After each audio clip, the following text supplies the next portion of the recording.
Our theme for this month has been inspired by this great book, Through God's Eyes, Finding Peace and Purpose in a Troubled World. This is a great book filled with inspirational and thought-provoking quotes from spiritual masters, philosophers, poets, authors, humorists, celebrities, business leaders, scientists, etc., on a variety of topics. And we are pulling different topics from the book and throwing in a lot of those quotes and having conversations around them. It is a book that I think actually everybody should own. And a lot of you, how many of you have bought it? Excellent. I understand after first service we've sold out again. So if you decide today you want it, please go to the bookstore, let them know, and we'll put your name on a mailing list and we're on a list, and we will absolutely get more, so we can do that. And if you just took my homiletics class, I'm seeing several of my homiletics students out there, you need to have this book. Anybody who does any public speaking at all or any kind of presentations or anything, this is an amazing resource. So go get the book or get yourself on a wait list to get that book. Today we're going to look at what's contained in chapter 13, and the chapter is entitled, See Every Moment as a Gift. See every moment as a gift, and I have added, even if the gift looks like it's playing hide and seek. Because sometimes the gift is playing hide and seek, or at least it appears that it is playing hide and seek. This Sunday, like every Sunday this month, we are, at least I am in my heart, and I've invited us to all, dedicate this month and this Sunday again in honor and memory and celebration of Reverend Lonnie, our beloved Reverend Lonnie, who passed away almost 2 months ago. It's amazing to think it's been that long, but it's almost 2 months ago. So we are celebrating and honoring him this month through this theme because it feels very appropriate to that. And just so you all know, I know I've had some comments from you about the fact that his photograph has been removed from our picture out in the foyer of our staff ministers, and yes, it's been removed from there. But I promise you, a big picture is coming back. It's going to get replaced with a beautiful photograph that Bill Kramer took, and Susan Peacock and her lab worked magic on it, and all that Photoshop could make us look so good. Yeah. He looked good anyway, but now he looked really good in that picture. So it's a really beautiful picture. We're having a plaque created, and it will go on the wall in the foyer. So just so you know, it's going to be here as soon as that plaque gets here. It's on order, and as soon as it arrives, we will have that beautiful picture of Lonnie for us all to be able to see his gorgeous smiling face. I got through first service really well today, I want you to know. So I am knowing that I get through this service as well. There's a quote at the beginning of the book, not attributed to any particular person, but written by the author of this book, that I want to share with you to begin our time together. And it says this: all it takes is a shift in perspective to recognize and appreciate the gift in every moment, even when, especially when, your experience seems anything but a gift. So let me say that again. All it takes is a shift in perspective to recognize and appreciate life's gifts, even when, especially when, what you are experiencing seems to be anything but a gift. So I have already said that I love this book. I've already said that it should be required in the library of anyone who ever speaks or makes presentations. I've already said that I'm inspired by the book. Obviously I am, or I wouldn't be using it as our resource for this month, but I have to tell you something about what I just read. All it takes is a shift in perspective. When I read that, I'm like, you've got to be kidding me. That really ticked me off. All it takes, it's so easy. It just takes a little shift in perspective. That's so simple. It's like all it takes is a flick of the wrist to shoo away a fly. That's easy. All it takes is the push of a button and, you have a microwave dinner in 1 minute. All it takes is keying in a keyword in the computer and you have all the information you could possibly need. All it takes, parents, is to give your children the look. And they know they're in deep trouble. Simple, easy peasy, all it takes. So I read that. All it takes is a shift in perspective. I went, no, that shift is not easy. Right? Anybody else think that? Anyone else get a little irritated with the all it takes? It really irritated me. So I had to be with it for a bit. I had to think about it. I had to breathe into it. I had to pray about it. And of course, I came to the realization that that is actually true. That is all it takes. All it takes, doing that, making that shift, that's our spiritual work. That's our spiritual work. I'm not saying the all it takes is easy, but that is all it takes. If we can, when we can have a shift in the way we look at the experiences in our lives, whatever they may be, we will see the gifts. And that's what I want us to do today. I want us to take a look at a couple of ways, 2 ways, in fact, that we can make that easy peasy shift, into seeing every moment, every experience as a gift. Today is going to be extremely interactive. Are we okay with that? Yes. Good, because if not, this is just going to fall flat on its face. Flat. But if you're willing to play, then it will work. It worked in first service, and, they were fully engaged, so now you've got a standard to live by. First service, set the bar pretty high, all right? So I know that you can do it as well. So we're going to look at 2 things that help us make the shift. And the first idea, the first concept, the first practice really, to making the shift in perspective is to develop your symbolic sight. What the heck is that? Develop your symbolic sight. Well, that's actually a term used by Carolyn Myss. Carolyn Myss is an extremely powerful thinker and spiritual leader and author. I'm sure you've read some of her books. If not, do, because they're amazing. Carolyn Myss coined that term, symbolic sight, and this is what she said about it. It means to be willing to probe beneath the surface of the experience. I love that, to probe beneath the surface of the experience to see how it is woven into the tapestry of the divine design. To probe underneath the surface of the experience to see how it is woven into the tapestry of the divine design. Jesus said exactly the same thing. Different words. He didn't say develop symbolic sight, but he said, some of you may recognize this quote, this statement that he gave to his followers, "Judge ye not by appearances, but judge ye by righteous judgment." And judgment here does not mean judging something good or bad. That's not what he meant. It's a discernment. See it. See what's going on, not by the appearance, but by looking underneath the appearance.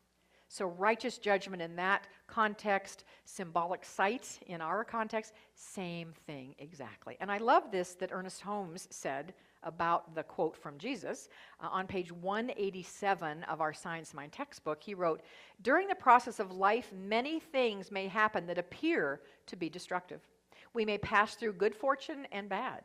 But if we can come to the point where we are not disturbed by things, we have found the secret. If, as Jesus said, we judge not according to appearances, but judge righteous judgment, if, I repeat, if we can judge in this manner," and then the rest of the sentence is in all caps, "out of any chaos we can produce harmony." Out of any, not some, not half of the chaos, any chaos, we can produce harmony. Judge by righteous judgment. All it takes is a shift in perspective. Developing your symbolic sight helps that shift in perspective. If we can look beyond the surface, we may discover some golden nuggets of divine wisdom and blessings that are just below the surface.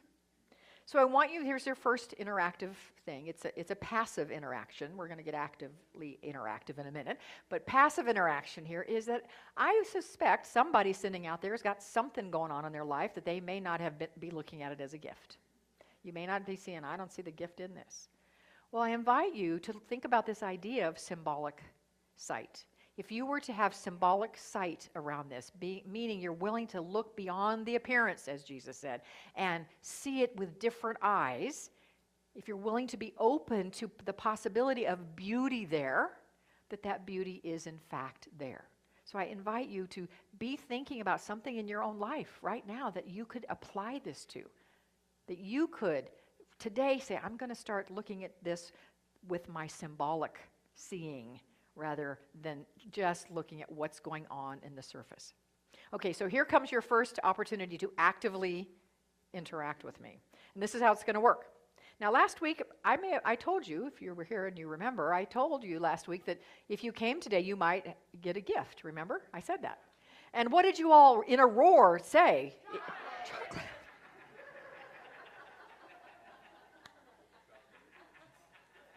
Well, at least in part, chocolate it is.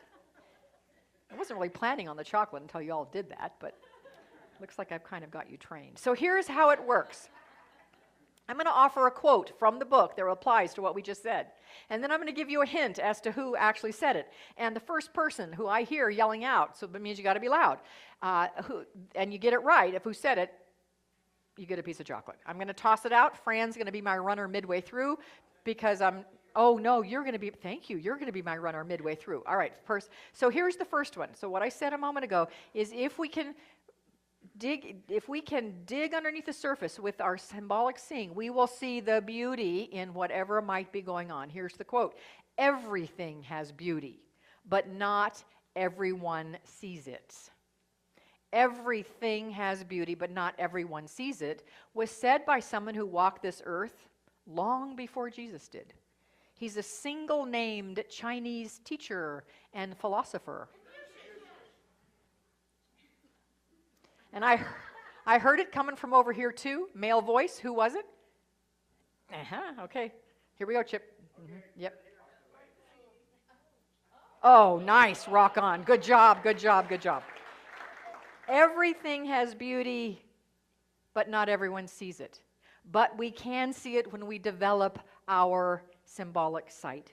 So it's interesting that over the last week or so, I've been doing that around the situation with Lonnie's passing, even though I completely forgot that this is what we're going to be talking about today. Because I set the theme and I set the talk titles and the description, a long time, not a long time prior, but a bit prior to actually doing it.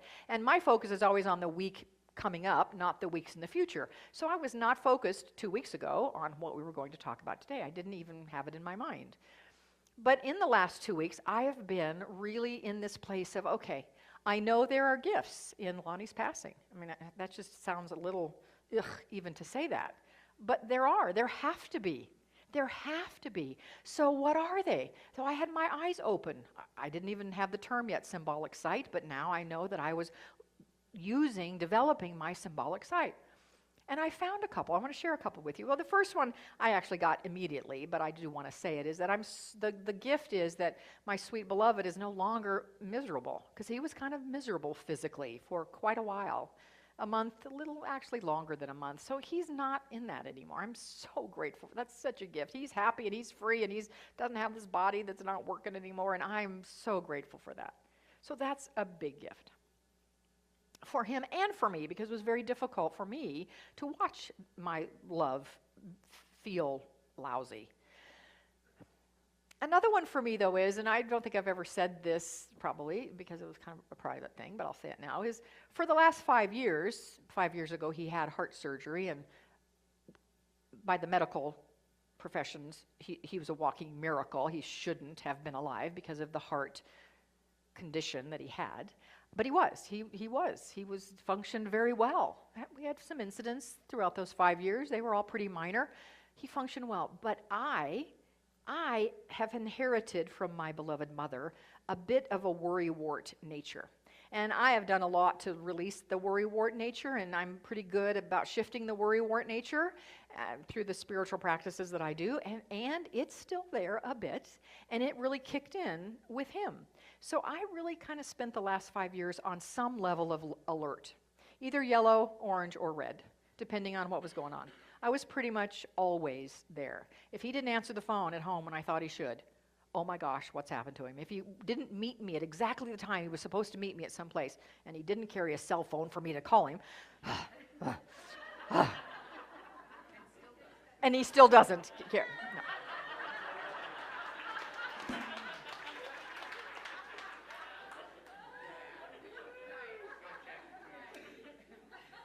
Although that may not be true. No, I won't tell you about it. Remind me sometime to tell you the story of him texting our godson, just saying. But that's a different story. It doesn't fit today, so I won't tell you that now. But I piqued your interest because I will tell it sometime in the future. All right, so I would be on alert. And so if he didn't answer the phone or he didn't show up when I thought he should, my alert would go up to orange or even red. I honestly did live that way for 5 years. So there was a level of stress going on for me for 5 years, and that's not here anymore. And I am grateful for that. That's a gift. That's a gift underneath him being on. Would I trade it, for him coming back? Oh, no. No. But it is a gift of the what is, because him not being here anymore is a what is. So one of the gifts of that is that I'm no longer on high alert. I know he's fine. He's more than fine. He's so good. Another gift is that I have been having for the last 2 years women's groups that meet in my home. And he was not allowed to be there when the women's group meets. And I could only justify doing one a week because I didn't want to throw him out of his house more than once a week. That really wasn't fair. He would come here on Tuesday. Many of you who saw him here on Tuesday nights, because that's when I would have this women's group, he would be here either in my office or in the education office watching what I didn't really like watching at home, which is Three Stooges movies. That's what he would sit here and watch. Like, good, go watch your Three Stooges. And I'll do my women's group. So now I can have I can have as many as I want. I can have them any time I want. I don't have to throw him out of the house anymore. There's a benefit. The third one I want to share with you, and I know there are more to be revealed, but the third one is, we got a little dog named Curly 3 years ago. He's this little bundle of amazingness, about 9 pounds of fuzz, and I am the one who wanted to bring this little thing into our life. Lonnie's view of a dog is not this. This is a mop, a rat, a weasel, not a dog. This is a dog. Dogs do not sit in your lap because they are too big. But this little guy came into our life. Another God story about that one, and we said, yes, we'll take him. And I'm like, finally in my life, I have a lap dog. I'm so excited. This little guy, he will curl up in my lap. We will be, He did not curl up in my lap. He is a lap dog, oh, definitely, but it was not my lap that he wanted to be in. It was Lonnie's lap, and that is where he spent most of his time, curled up in my husband's lap. Like, seriously, I'm the reason you're here, dog, and I cannot believe that you are sitting in his lap. Which, of course, Lonnie fell madly in love with this little dog and adored having him in his lap. And now, guess whose lap he wants to be in? And I cannot get him off sometimes. I'm not kidding. I try to stand up and he won't get off. So I have Curly now in my lap. Those are a few of the blessings that I have discovered as I have looked for the gifts. And here's a fascinating thing about consciously developing your symbolic sight. Even if you don't find anything right away, and you may not find something right away, even if what you find is kind of like a little off, not really quite right, none of that matters. Just the act of looking develops your consciousness. Just the act of digging a bit underneath the surface to see the blessing absolutely ultimately leads us to living a more happy and meaningful and purposeful life. It just does. So it's so powerful. I love this quote. Here's our second opportunity for chocolate. It's not what you look at that matters. It's what you see. It's not what you look at that matters. It's what you see. Said by a philosopher, author, who also said, go confidently in the direction of your dreams. Live the life you have imagined. See? Not Wayne Dyer. I like that. Well, he might have. He was quoting someone else. Henry David Thoreau. Good job. Good. Did I hear another Thoreau somewhere? I did. I thought I did. Oh, I'm really grateful you guys are in the front. Back, you can participate, though. We'll get it back to you, I promise. Henry David Thoreau. All right. The other thing that having symbolic sight can mean is that we are willing to see every challenge as an opportunity for expansion, and I might even say reinvention of who we think we are and how we show up in the world and our lives. When Lonnie first passed, like within a week, I was speaking to one of my neighbors whose husband made his transition a long, long time ago. And she said to me, Michelle, I really found that I got a chance to reinvent myself after my husband passed. And I really like who I became and what I'm doing in the world. And, it was a real gift. Well, that statement that you said ticked me off just as much as all it takes is. That was like, I don't want to hear that. I don't want to reinvent myself, thank you very much. I liked my life exactly like it was, thank you very much. I'm not happy that it's changed. I kind of did that to her, too. She was very nice about it and very understanding. She goes, that's all right. But, it's almost been 2 months. And I'm seeing now that there is some truth to that. That now I have a new normal, a new life, and what am I going to do with it now? It's different, but I have an opportunity now to take a new look and what's out there for me that I might not be aware of. And it's a divine thing, and I love divine timing, and I think there is no coincidence. We call them coincidences, but we put a capital C on them. That this coming Friday, booked 6 to 8 months ago, this coming Friday, I'm going to spend a whole day with a woman I've been mentoring with in a pure potentiality and strategy day. I'm flying to Denver to have a whole day digging into what's my next iteration of me. If that had happened 3 months ago, it would have been a very different experience. If it had happened 2 months ago, I wouldn't have gone. If it had happened a month ago, I might not have been prepared to go. But now I'm ready to go. And I want to go have that experience. I want to find out the divine in me, what's up for me next. And then I'm going to be in a training for 6 days after that of this beautiful women's work that I've loved doing. And how can I bring that out more in the world? Because I really, really want to do that. And this training is to take what I've known now to another level. So I'm so excited about that. And I absolutely know that there's divine timing in that. And that I'm being offered at the right time the opportunity to look at me and my life and who I want to be in this next phase of my life. So stay tuned on what that looks like. I want to pose to you a couple of questions. I'll pose them now. I'm going to pose them again at the end. But I want you to be thinking about them. They're kind of deep, so are you ready? Good. How can you develop symbolic sight so that you can notice the gifts embedded in every life experience? How can you develop your symbolic sight so that you can notice the gifts embedded in every life experience? That's question number 1. Question number 2 is, are you, and if you are, how, are you being called to reinvent yourself or expand yourself of who you know yourself to be and what you're doing and how you're living in the world?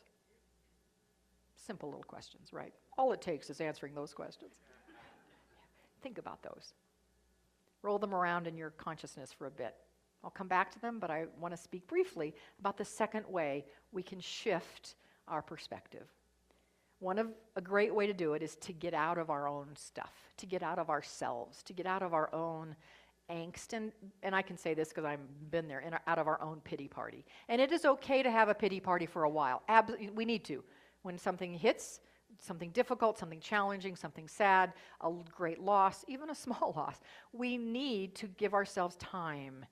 And at some point, we need to get out of ourselves. And one of the best way to get out of ourselves is to be a blessing to someone else. And that's the idea. Be a blessing to someone else. So I have several quotes about that. The first one is, and I love this, it kind of needs maybe a little explanation, although you're a sharp crowd, you might not need an explanation, but I love it. You may be the only Bible somebody else reads. You may be the only Bible somebody else reads. You may be the only person that has a positive influence, that has an uplifting influence, that has a spiritual influence on someone else. You may be it. Who do you think said that? Billy Graham. Well, that's good. No. Oh, who said that? Was that you, Brenda? Mark Twain absolutely said that. Ready? Mark Twain. Now, somebody wormed their way into another piece of chocolate in first service by saying, who said that? Oh, no. Yeah, Rick, I need your help. Oh, you've got, well, there you go. It's Catherine. Catherine and Bob. Oh, okay. Both of you at the same time. Good. They're coming at you. All right. Here's another. Be busy because here's another one. Here's another one, so stay there. You cannot do a kindness too soon because you never know how soon it will be too late. You can never do a kindness too soon because you'll never know when soon will be too late. Grasshopper. Wax on, wax off. Transcendental philosopher, often considered the father of New Thought, Ralph Waldo Emerson. Good job, Amy. Nice. Was there an Emerson anywhere else in the room? No. Okay. All right. And I think our final one to receive chocolate is this. A single act of kindness throws out roots in all directions, and the roots spring up and make new trees. Not Johnny Appleseed, which was a guess in first service. A single act of kindness throws out roots in all directions, and the roots spring up and make new trees, was said by the first female aviator to fly solo. Yeah, I have no idea who said that, but we got a bunch. Okay, here we go. Who else? Raise your hand. Who else? Come on, let's go beyond. Oh, way in the back. Oh, Cindy. Okay, she's got it. Fran's got it. Who else? I heard it.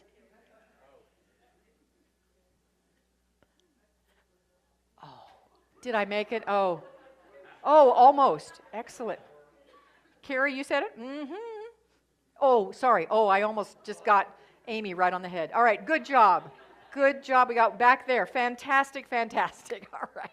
So those are our thoughts about how to make that all it takes shift. Develop your symbolic sight. Be a blessing to someone else. The two questions on the being a blessing. One of them is contemplative. One of we're going to actually answer in a moment. The first one is this. When you are being kind and generous to others, how are you also being kind and generous to yourself?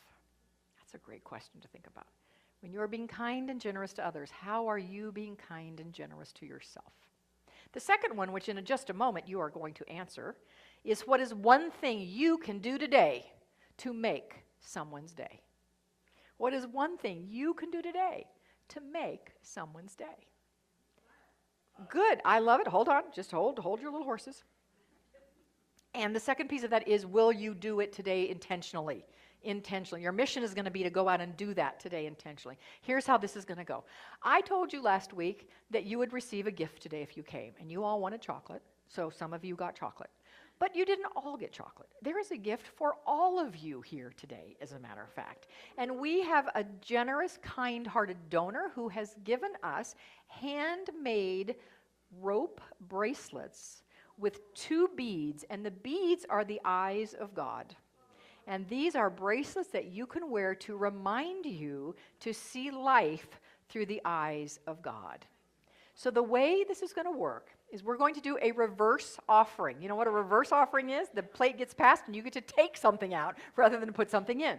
We're going to do a reverse offering. While that reverse offering is happening, I want you to get in twosomes or threesomes, and I want you to tell how it is that you're going to make somebody's day today and make the commitment to them that you are, in fact, going to do it. Okay? So, ushers, come on forward. We're going to have a little gift-giving music here. Let's go.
So begin to come back to me. Begin to come back to me.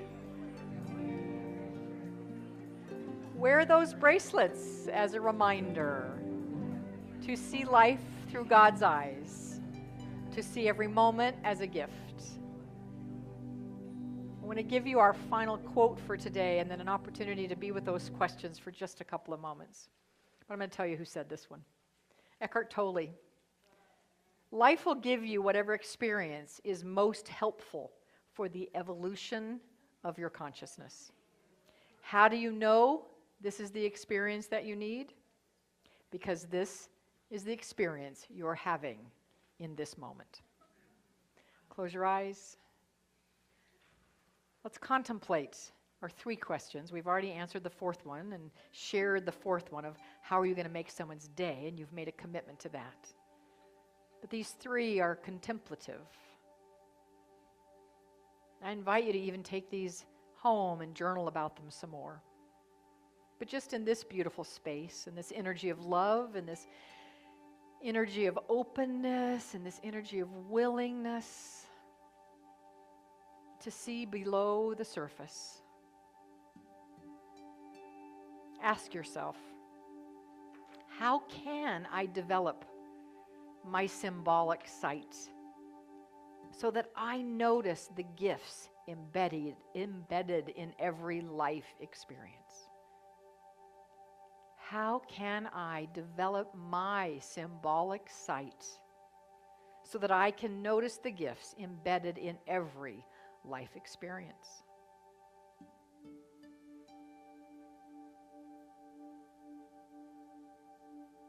Let that question roll around inside of you. Feel into it. Be aware of what comes up. Notice.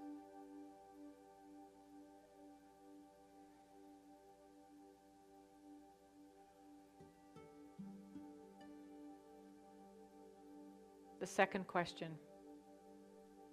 are you, and if you are, being called to reinvent or expand who you know yourself to be and to live the life you are living? What does that mean for you? Are you being called? And if you are, how are you being called to reinvent or expand who you know yourself to be and the life you're living?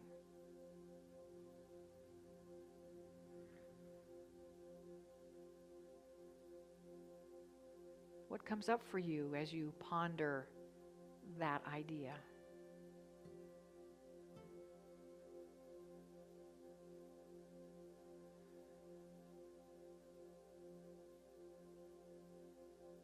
And finally, think on this. When you are being kind and generous to others, how are you also being kind and generous to yourself?